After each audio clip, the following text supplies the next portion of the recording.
کہتے ہیں کہ کسی زمانے میں پرندے انسانوں سے زیادہ عقل مند ہوا کرتے تھے۔ انہیں کسی بادشاہ کی ضرورت نہیں تھی اور نہ ہی وزیروں کی جو بادشاہ کو مشورے دیتے، نہ ہی انہیں پرندوں کے کسی ایسے جرگے کی ضرورت تھی جو مل بیٹھ کر ان کے لیے قانون بناتے۔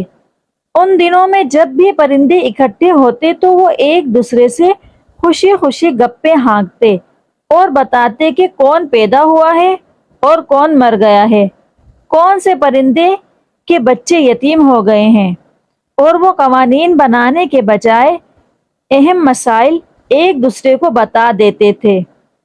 ان کا قانون ایک ہی تھا، محبت اور دوستی کا قانون۔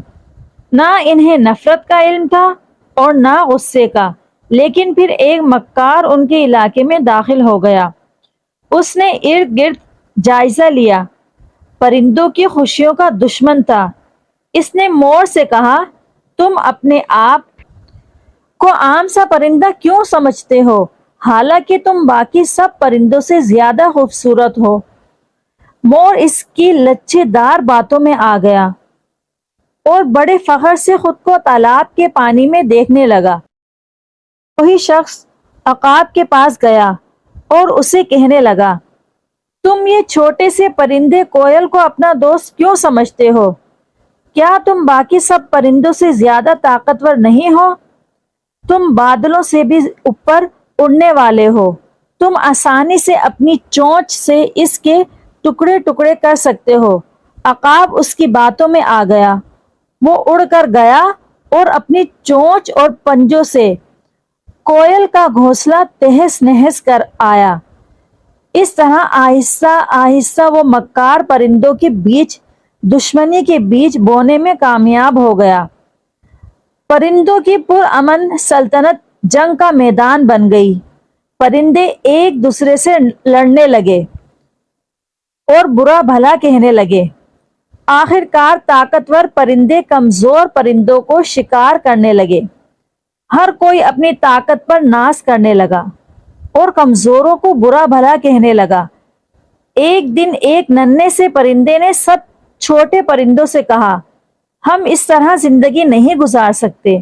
وہ سبھی عقاب کے پاس چلے گئے اور اسے کہا، ہمیں انصاف چاہیے، آپ سب سے طاقتور پرندے ہو، بہتر ہوگا سب پر حکومت کریں تاکہ کوئی کسی کے ساتھ زیادتی نہ کر سکے۔ عقاب خوشامد پسند تھا، فوراً مان گیا۔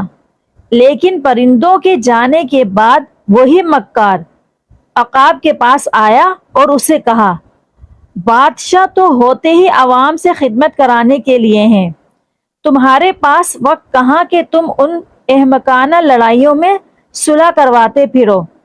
بہتر ہے تم الو کو ان کا بادشاہ بنا دو۔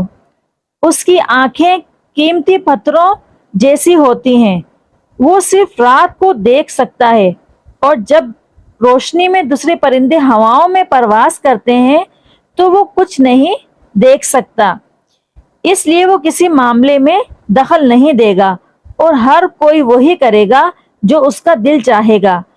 عقاب کو یہ ترکیب بہت اچھی لگی۔ اس نے الو کو پرندوں کا بادشاہ بنا دیا۔ الو دن کو سویا رہتا اور رات کو جاگتا ہے۔ جب باقی پرندے مزے سے اپنے گھونسلوں میں سوئے ہوتے ہیں، تبھی تو آج تک وہ پرانے امن والے دن پرندوں کی سلطنت میں نہیں لوٹے اور وہ آپس میں لڑتے رہتے ہیں۔ پرندوں کو چاہیے کہ وہ دوسروں کی باتوں میں نہ آئیں